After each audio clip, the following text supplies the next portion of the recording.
There is a kind of strength the world does not recognize. It does not roar or shine or declare its power. It breathes quietly, like the faint tremor of light through a curtain at dawn. It wears ordinary clothes, the face of someone who says, "I'm fine," while the ocean inside them trembles under the weight of an unseen storm. It is a strength that hides behind small gestures, the half smile in a crowded room, the steady hands that keep working when the heart has already begun to fray. You have seen it. I know you have. Perhaps you carry it within you, that invisible armor forged not from courage, but from necessity.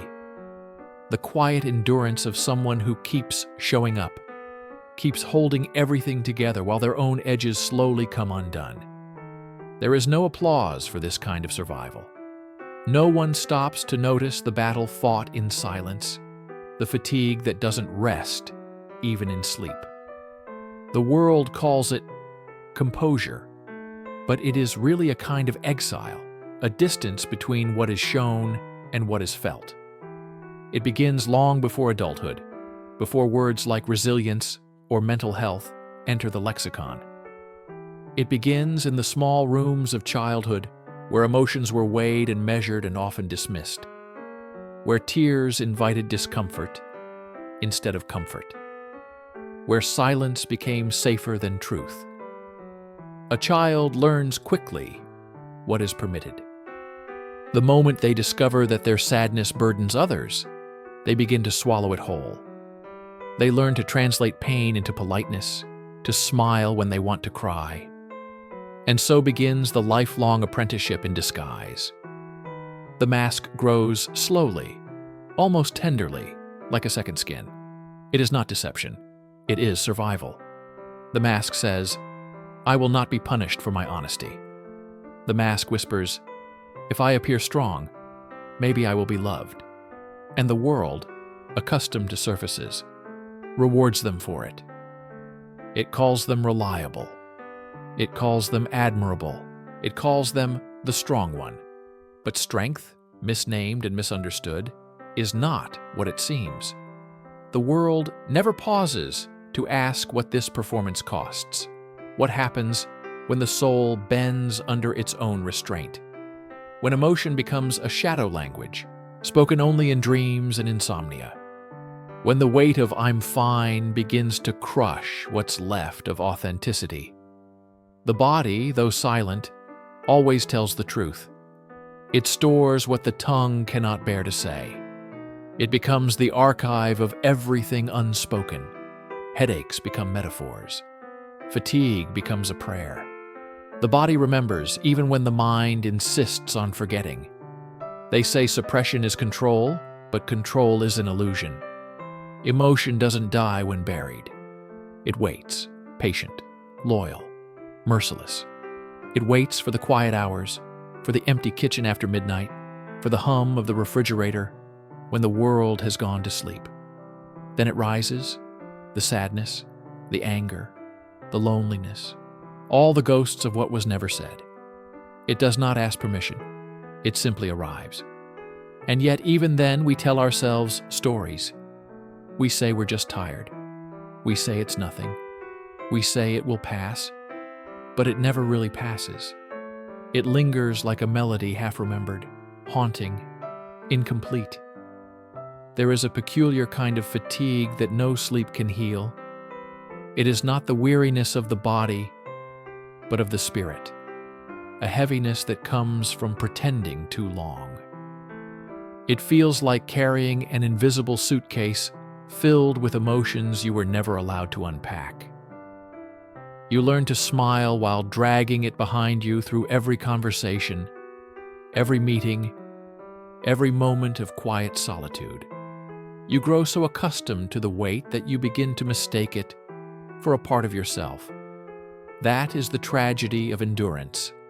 It disguises itself as identity. You begin to live in fragments.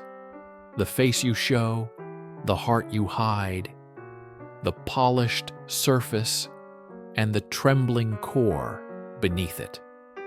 Psychologists have a name for this fracture: emotional dissonance. But in lived experience, it feels like an echo that no longer belongs to you. You speak, and your own voice sounds foreign. You laugh, but the sound doesn't quite fit your bones. You look in the mirror and see a stranger who knows your habits, but not your truth. There is beauty in masks, perhaps, art in control, but there is also danger. For every time we hide a feeling, we bury a piece of our own humanity. We become masters of concealment, fluent in the choreography of composure. We nod when we want to scream. We listen when we want to disappear. We comfort others so we don't have to confront ourselves. And the world loves us for it. It crowns us with compliments: strong, resilient, dependable. But what they're really praising is our ability to vanish gracefully, to bleed without staining the carpet, to collapse in silence. No one means harm, of course. Society was built on the myth that strength equals suppression. We reward stoicism, we worship control, we call vulnerability weakness. But if we looked closer, if we really looked, we'd see that what we celebrate is not strength but fear. Fear of the untidy, the emotional, the real. From the earliest days, we are trained in this art of repression. When a child cries, we hush them. When a teenager aches, we tell them others have it worse. When an adult breaks, we urge them to stay positive. And so, generations pass down a quiet inheritance, a lineage of people who smile through pain, not because they're strong, but because they were never shown another way. But no mask lasts forever. The body, as honest as gravity, begins to rebel. Anxiety whispers through clenched jaws, depression hums in sleepless nights, irritability blooms in small moments that make no sense. Because somewhere deep within, the truth is suffocating, desperate for air. There are moments, fleeting, sacred, when the mask slips. Perhaps in a darkened room, when the weight of silence feels unbearable. Perhaps in the arms of someone who asks nothing but presence. In those rare cracks, something miraculous happens. The human beneath the armor begins to breathe again. Honesty arrives quietly. Not the confessional kind that spills onto the world, but the private kind, the whisper in the mirror that says, "I'm not okay and that's okay." It's not dramatic, not cinematic. It's almost imperceptible. But in that small surrender, the cycle begins to break. Because honesty, real honesty, is not about speaking, it's about allowing. It's about letting yourself feel without translation, without justification, without performance. It's the radical act of trusting your pain enough to face it. And once you do, the world changes texture. The air feels heavier but truer. The silence, less empty, more sacred. When the mask begins to fall, the first thing you notice is the sound of your own breathing. It startles you. How real it feels, how fragile, how unfiltered. You begin to realize that the world you built to protect yourself was never made for living, only for surviving. The walls that once kept you safe have become a kind of cage, soft, invisible, lined with the fabric of habit. And it's strange, almost cruel, how safety and suffocation can look the same from the inside. At first, truth feels unbearable. You want to run back to the comfort of pretense, to the familiar rhythm of, "I'm fine." But something in you has already shifted. Once you taste authenticity, even for a moment, you cannot unlearn it. The mask, no matter how beautifully crafted, begins to itch. You start to feel the weight of every false smile, every polite nod, every moment you swallowed a truth to keep the peace. And then comes grief. Deep, slow, wordless grief. for all the versions of yourself you abandoned to appear acceptable. You mourn the child who learned silence too early. You mourn the teenager who laughed at their own pain because no one else knew what to do with it. You mourn the adult who mistook endurance for worth. It is an intimate kind of mourning, invisible to others, monumental to you. But in that grief, something sacred stirs. A softness, perhaps. A warmth that was once denied begins to return. Because honesty, even when it hurts, is a kind of homecoming. You start to feel what was long forgotten, the quiet miracle of being real. The world won't change for you. It rarely does. It will still reward your composure, still flinch at your tears. But your relationship with it will shift. You'll begin to understand that you don't need to earn love by hiding your wounds. That tenderness, once feared, is not weakness, but truth made visible. There's an old saying, "What you resist persists." Jung understood something timeless, that denial does not dissolve pain. It only hides it in the dark corners of the psyche, where it grows quietly, shaping your every choice. Every unspoken emotion becomes a ghost that lingers behind your words, in your laughter, in your silence. And yet, even knowing this, people continue to pretend. Why? Because vulnerability feels like standing naked in the cold, exposure without assurance. Because we have mistaken being understood for being in control. Because somewhere along the way we learned that love was conditional, that acceptance had rules. But the truth, the quiet, unsettling truth, is that control was never love's language. Love requires presence, not performance. The irony is painful. Those who crave connection most deeply are often the ones who hide the most. They become caretakers, fixers, listeners, anything that keeps them from being seen. They carry everyone else's stories because it's safer than revealing their own. They build intimacy through service rather than surrender. And yet, somewhere in the quiet, their heart whispers, "See me." Not the strong me, not the smiling me, not the always okay me. Just me, the human underneath. There's a stillness that follows such an awakening. Not peace exactly, but clarity. You begin to see the architecture of your own pretending. The small gestures, the rehearsed words, the little detours you take in conversation to avoid being known too deeply. You notice how many times you've smiled when you wanted to fall silent. How many, "No, really, I'm fines" have built the walls between you and the world. And with that clarity comes discomfort. Because truth, once seen, demands change. At first, it feels almost violent. This sudden exposure to your own authenticity. The air feels too sharp, the light too bright. You realize how accustomed you've become to dimness, how long you've lived in emotional twilight. The mind protests, "Go back, put the mask on. The world isn't ready for your rawness." But something deeper answers back. "No, I'm not ready to hide anymore." That voice, quiet, tremulous, barely audible, is the beginning of healing. Not the cinematic kind with grand revelations and tearful triumphs, but the slow, earthly kind that happens in the pauses between words. Healing begins when you allow yourself to be seen, not as a role, but as a person. There is courage in this kind of stillness, the courage to sit with your own feelings, even when they arrive uninvited and messy.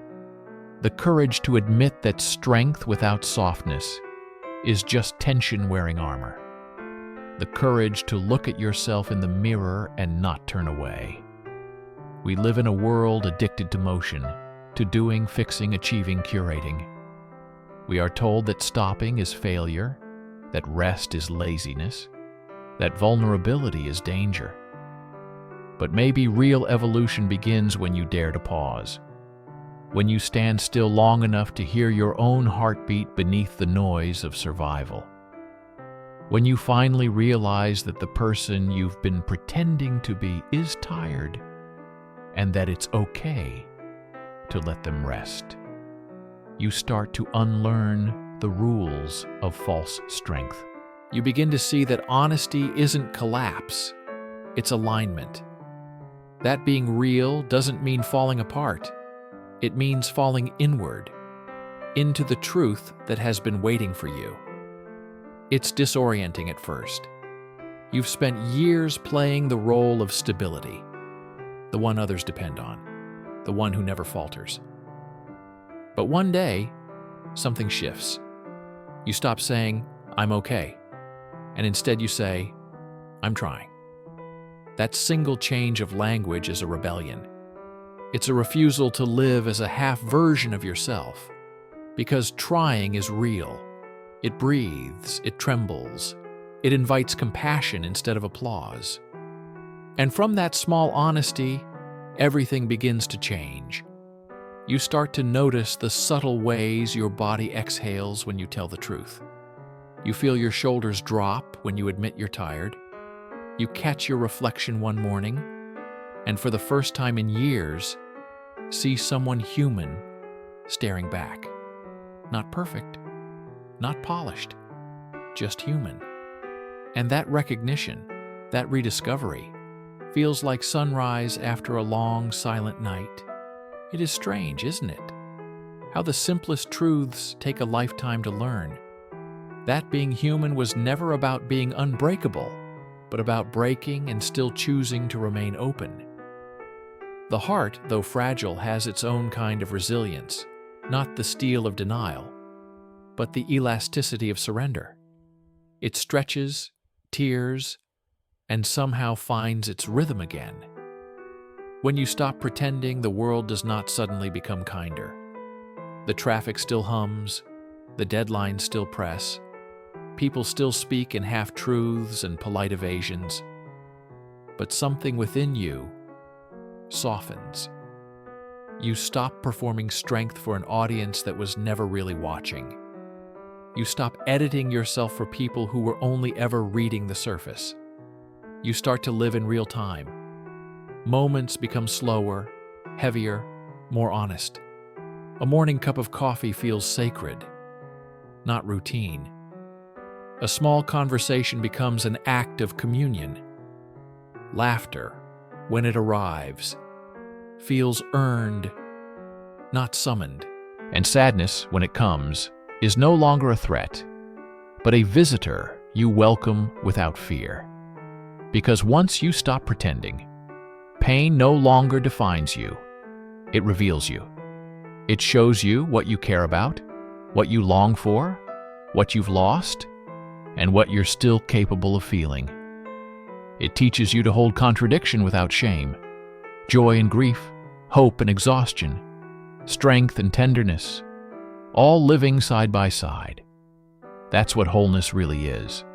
Not perfection, not constant calm, but the willingness to contain multitudes. And as you begin to live this way, you notice something else. Connection becomes possible again. The kind that doesn't demand performance or explanation. The kind that grows in silence, in the unspoken recognition between two people who have both been tired, both been afraid, both stopped pretending. Authenticity has gravity. It pulls the right souls closer. You start to see that honesty is not loneliness. It's an invitation. The people who can meet you there are rare, but when they appear, something ancient stirs, the sense that you have finally come home. Still, not everyone will understand. Some will flinch at your openness because it mirrors the truths they've buried in themselves.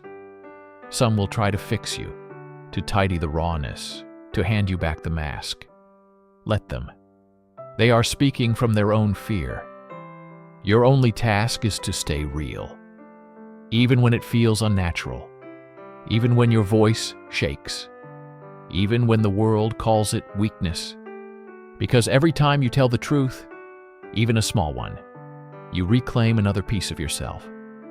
And slowly, almost imperceptibly, the distance between who you are and who you pretend to be begins to close. This is not an easy path. It is not glamorous or quick. It is a long walk through the ruins of everything you used to hide behind. You will stumble. You will want to turn back. But if you keep going, if you keep choosing honesty over performance, presence over image, you will find something far greater than okay. You will find peace. Not the sterile peace of perfection, but the living peace of acceptance. The kind that coexists with uncertainty and still dares to love anyway. Peace, when it comes, does not announce itself. It arrives like dusk, quietly, gradually, almost shyly. It doesn't erase the pain, it illuminates it differently. The same wounds remain, but they no longer define the landscape. They become part of it. Rivers that carved valleys, scars that shaped terrain. You begin to see that your softness was never your flaw. It was the pulse of your existence all along. You no longer need to armor your heart against feeling. You begin to trust it instead, to let it ache when it must, to open when it wants, to rest when it's weary. And in that trust, something shifts. Life stops being a performance to manage and becomes an experience to inhabit. The irony is almost poetic, that all the years spent pretending to be unbreakable were merely keeping you from discovering the strength of being broken open. There is power in fragility, in admitting that the ground beneath you is unsteady but still walking anyway. There is grace in falling apart and rebuilding without shame. You begin to understand that the goal was never to be invincible, it was to be whole. And wholeness includes the cracks. The cracks are where the light moves through you, the places where empathy is born, where connection lives. This kind of realization doesn't arrive like a lesson. It feels more like remembering something you always knew but forgot in the noise of surviving. A truth that whispers, you are not meant to be flawless. You are meant to be real. From there, life takes on a slower rhythm. You start listening more than explaining. You start seeing more than fixing. You stop needing to be understood by everyone because you have finally begun to understand yourself. And perhaps the most beautiful discovery of all is this: when you stop pretending, you don't just rediscover your own humanity. You start to see it in everyone else. You notice the tremor in another's voice, the hesitation behind their smile, the quiet fatigue in their laughter. You begin to recognize the same struggle that once lived inside you. Compassion, then, becomes natural. Not forced, not moral, but instinctive. You see that everyone is fighting some invisible battle, that almost everyone is wearing a mask of their own, and that realization softens you even further. You no longer judge. You no longer rush to fix. You simply hold space for others, for yourself, for the complexity of being alive. It is not dramatic, this kind of healing. It is made of small moments, choosing silence over pretense, rest over performance, presence over productivity. It is not a single revelation, but 1,000 gentle choices that slowly reshape the way you move through the world. You begin to feel life again, in textures, in pauses, in imperfections. The smell of rain feels like forgiveness. The sound of laughter feels like belonging. Even pain feels sacred now, because it's real, because it reminds you that you're still here. You stop chasing happiness as a permanent state, and begin to understand it as a series of brief, luminous instants, moments that come and go like light flickering through leaves. You realize that peace isn't found in the absence of pain, but in the acceptance of its rhythm. And in that acceptance, the mask, the one that once felt like skin, finally dissolves. When the mask disappears, you don't feel exposed anymore, you feel weightless. You realize how much energy you once spent maintaining the illusion of composure. How every "I'm fine" was a small death. How every restrained tear was a story untold. Now there's nothing left to hide. You are no longer performing. You are participating. You are here, truly here, in the raw texture of being. It's quiet, this new existence. There's no applause, no recognition, just a deep exhale that seems to echo through every part of you. You start to notice that life, stripped of pretense, becomes astonishingly tender. The world hasn't changed. People still rush, still misunderstand, still wear their masks, but your relationship to it has. You move slower now, with more gentleness. You speak less, but when you do, it's from somewhere real. You begin to understand that strength is not about how much you can carry, but how softly you can set it down. And one day, maybe on an ordinary morning, you'll catch your reflection and see something unfamiliar, yet entirely yours. Not the tired mimicry of fine, but the quiet grace of someone who survived by finally allowing themselves to feel. You'll realize that the very things you once tried to hide, your tenderness, your fear, your uncertainty, were never flaws. They were the language of truth, trying to find its way through you. That's the secret the world never tells you. The moment you stop pretending, life starts whispering back. The air feels more alive, colors deepen. People begin to see you. Not your role, not your strength, but you.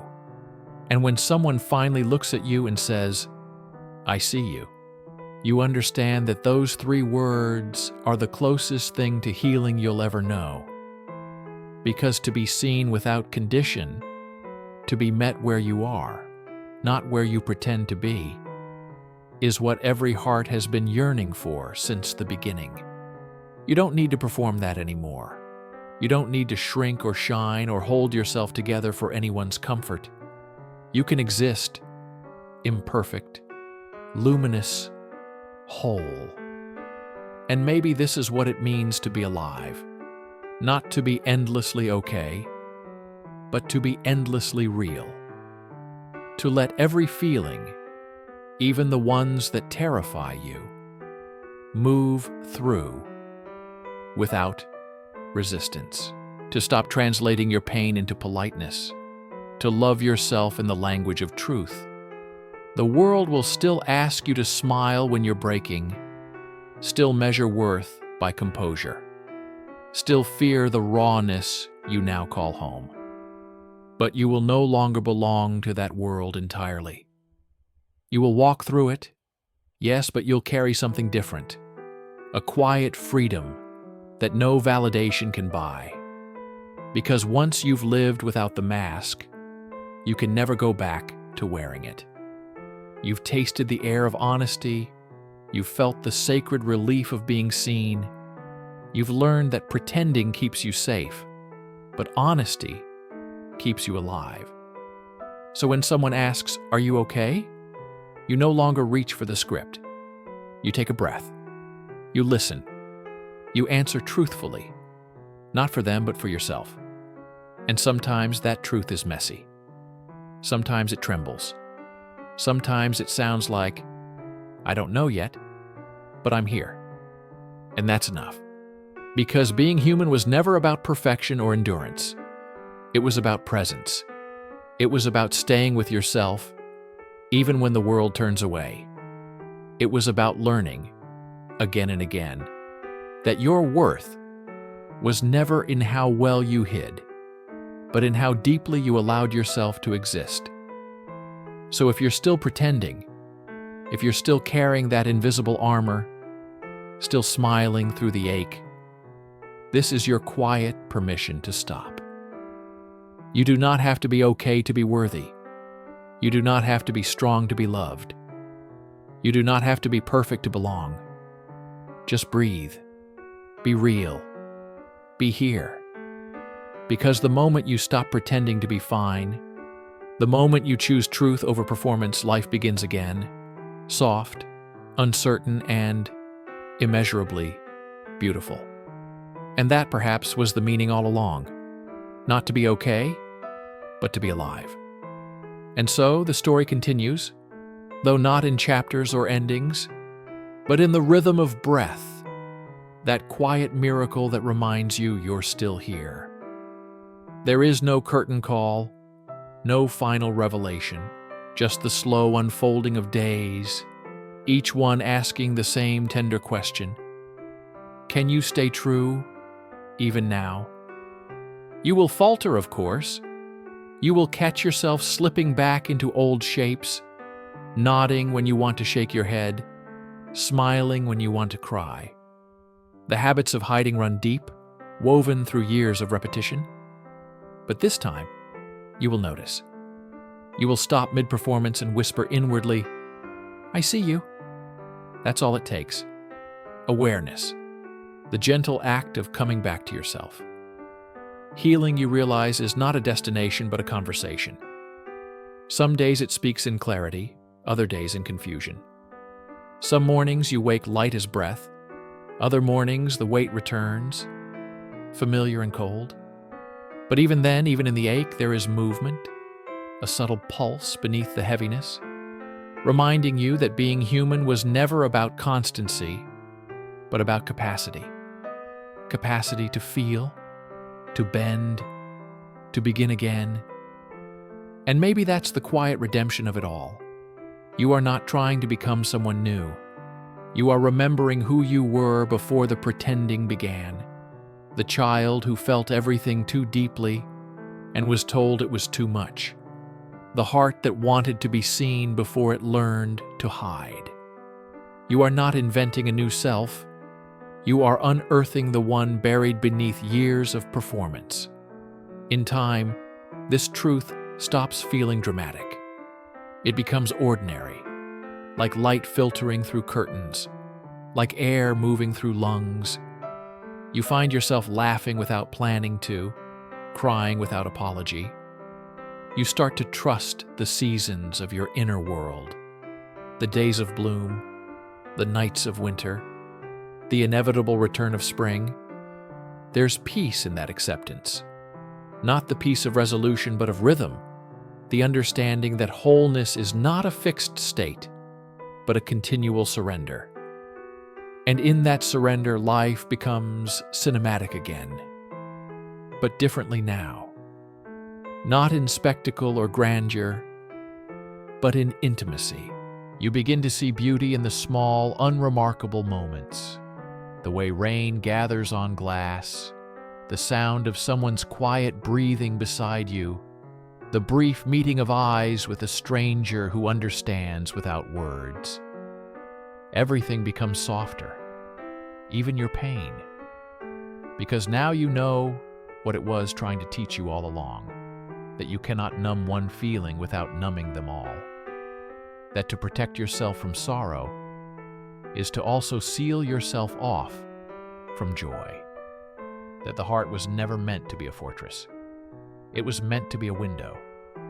So you open it again and again, even when the wind rushes in and the light hurts your eyes, even when it feels safer to close. You open it because that's where aliveness lives. In the draft, in the uncertainty, in the tenderness of unguarded being. And one day, quietly, without fanfare, you will realize you are no longer pretending. You are no longer performing strength or curating happiness or filtering truth to make it palatable. You are simply living, raw, unfinished, beautifully imperfect. The world will keep spinning. People will come and go. The sun will rise indifferent and magnificent. But inside you, something irrevocable will remain. The understanding that being whole was never about being fine. It was about allowing everything to exist. The ache, the laughter, the solitude, the hope, the endless contradictions that make you real. And that is the quiet grace of it all, that after years of pretending to be okay, you finally arrive at the simplest, most profound truth there is. You were never meant to be perfect. You were only ever meant to be real. And in the slow, trembling honesty of that realization, you will find not the end of the story, but its beginning. There is a silence that follows every great unmasking, not empty, but full. Full of everything you once hid from yourself. It is the silence after a storm, when the air is heavy with scent and the sky hangs open, rinsed and raw. You stand there, uncertain, and realize the landscape of your inner world has changed. The ruins of old defenses remain, but there's light growing through the cracks. That light is you. It's fragile at first, a glimmer more than a flame, but it's enough. It always was. You learn to walk again, barefoot this time, feeling the ground, instead of marching above it. You find beauty in imperfection, in the chipped mug, the trembling voice, the uneven laughter that spills from your chest when you stop trying to control it. Life becomes textured again. The smallest things begin to matter. The way sunlight spills across the floorboards, the warmth of your own palm against your face, the taste of air when you're no longer holding your breath. You start to see the sacred in the ordinary. Because when you live without the mask, everything, even the most mundane, feels miraculous. You notice how the world holds 1,000 quiet acts of grace every day. A stranger letting another pass first in line, an old couple walking without words, a tree still blooming in polluted air. These small gestures begin to mean more than all the empty declarations of strength. You begin to understand that the divine, if it exists, is not found in perfection or performance, but in presence. And presence is what pretending always stole from you. Now, when sadness comes, as it inevitably will, you no longer fight it like an enemy. You sit with it. You listen. You ask what it wants to show you. Sometimes it offers no answer, just sits beside you in its gray coat, waiting. Other times it leaves behind something luminous, understanding, empathy, forgiveness. Forgiveness especially. Not the kind you offer others out of duty, but the kind that finally turns inward. You begin to forgive yourself for all the years you survived instead of lived. For every "I'm fine" you forced through clenched teeth. For every night you mistook endurance for love. You forgive the silence, the hiding, the pretending, because now you see they were never failures. They were your way of staying alive when the world didn't feel safe for truth. And that realization, that your pretense was never deceit, but devotion, breaks you open in the gentlest way. You stop seeing yourself as damaged and start seeing yourself as sacred, not because you are flawless, but because you are whole, finally whole, even with your fractures. The beauty of truth is that it asks for nothing except your willingness to feel. It doesn't demand you fix yourself or transcend pain. It simply invites you to be honest, to meet your own eyes without flinching. That is where freedom begins. Freedom is quiet. It's the moment you realize you can walk through life without narrating, without editing, without making yourself smaller to be loved. It's the moment you know that even if no one claps, even if no one understands, Your authenticity is still sacred. And perhaps in that sacredness, you begin to sense something larger, the faint hum of connection between all living things. Because once you've touched your own truth, you start to recognize it everywhere, in a stranger's weary smile, in the tremor of a voice trying not to break, in the shared fragility that binds us all. We are, each of us, fragments of the same story, all pretending, all yearning, all slowly learning to stop. So when you meet someone who says, "I'm fine," you'll hear what they're not saying. You'll know the language beneath it. And instead of asking again, you'll simply stay.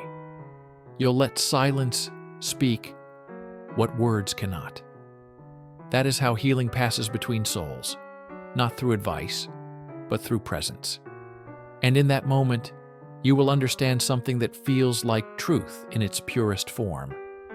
That maybe the purpose of all this, the pretending, the breaking, the unbecoming, was never just to find yourself, but to learn how to see the humanity in others, to realize that behind every mask, there is a trembling, beautiful being just waiting for permission to be real. And maybe, just maybe, your honesty gives them that permission. The cycle ends there, in compassion, in quiet recognition, in love that doesn't demand disguise. So the story closes not with a lesson, but with an image. A person standing in the dim light of morning, the remnants of their old mask in their hands. They look out the window, tired, alive, unguarded, and take a breath so deep it trembles. Outside the world hums, unchanged, but inside, something eternal shifts. And as they step into the day, they do not say, "I'm fine." They whisper something truer, softer, something like, "I'm here." And that finally is enough. Time passes. It always does. But it feels different now, slower, truer. You no longer chase the hours as if they were a test. You begin to listen to them. Each one has its own breath. The murmur of coffee cooling on the table, the sigh of wind slipping through curtains, the small thud of your heart when something moves you. There is no dramatic transformation. No orchestra swells. The work of being real is quieter than that. It happens in the invisible, in the moments you choose gentleness over denial, in the way you allow yourself to pause before answering a question, in the space you make for stillness where noise once lived. The world remains imperfect. You still meet days that bruise you, people who misunderstand you, mornings when the old armor calls your name, but now you recognize the invitation for what it is, fear disguised as safety, and you smile at it like an old acquaintance. You do not need to put the mask back on. You can meet life barefaced. That barefacedness becomes its own prayer, not to any god, but to existence itself. It says, "Here I am, unhidden. Take me as I am, and I will take you as you are." And the universe, indifferent and tender all at once, answers not with words, but with presence. A sky opening after rain, a stranger's nod, the sudden awareness that you are exactly where you should be. You start to understand that truth is not a static place, but a living thing that grows with you. Some days it is bright and expansive, other days it folds into shadow. Both are sacred. The heart cannot stay in sunlight forever. It needs its darkness to remember contrast. So you learn to move between them, the light and the dark, the knowing and the not knowing, without judgment. You learn that peace is not the absence of contradiction, but the willingness to hold it gently. And there, in that balance, you begin to glimpse a deeper kind of beauty, the kind that doesn't fade because it isn't about appearance at all. It's the beauty of someone who has stopped running from themselves, the beauty of ordinary truth.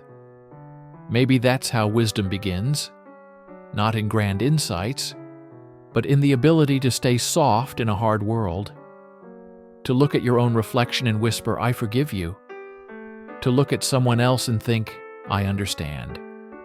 The old you is still inside somewhere, the performer, the caretaker, the one who smiled through storms. You don't banish them, you thank them. They were the bridge that carried you here. And in that gratitude, something inside you settles. The war between who you are and who you pretended to be ends quietly. From here, life becomes simpler. Not easier, but clearer. You start to measure days, not by accomplishment, but by presence. Did you listen? Did you feel? Did you notice the way the light touched the wall? Did you love, even a little, the world as it is? If the answer is yes, that is enough. And when night comes, and you lie in the hush between thoughts, you will sense it again. That same quiet strength that once hid behind smiles. Only now it has changed shape. It no longer disguises itself. It simply rests within you, calm, unforced, whole. You understand at last that strength was never the absence of pain. It was the courage to face it and still stay open. So you close your eyes not to escape, but to return. The dark is gentle now. You breathe deeply, freely. And in that breath lives everything you have become. The silence, the truth, the endless imperfect grace of being human. And somewhere, beyond words, beyond even thought, the heart whispers one final truth. Not "I'm fine," not "I'm broken," but simply "I am."